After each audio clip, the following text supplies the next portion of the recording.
obviously, that Singapore is a small nation that has achieved extraordinary things. So if one looks as an overview over the last 50 years, if you could define one thing that has been of paramount importance behind Singapore's rise, what would it be? An attitude of mind. We took advantage of disadvantage. We converted permanent disadvantage into continuing advantage. And that's a very fundamental attitude of mind. What disadvantage did we have? We were not a nation that was meant to be. It's a diverse group of people coming out of colonial migration patterns, very different origins, very different belief systems and religions. We were small, no domestic market.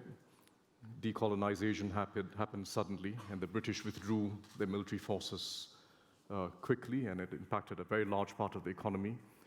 We were surrounded by much larger neighbors to our south, about 50 times the size of Singapore, and at the very outset, objected to the very formation of Singapore and Malaysia. We had every disadvantage you could think of for a nation, and we did not expect to survive. We were not expected to survive. But that, to Lee Kuan Yew and the pioneer team of leaders, was converted to advantage because it forces you to realize that all you have is yourself. The world owes you nothing.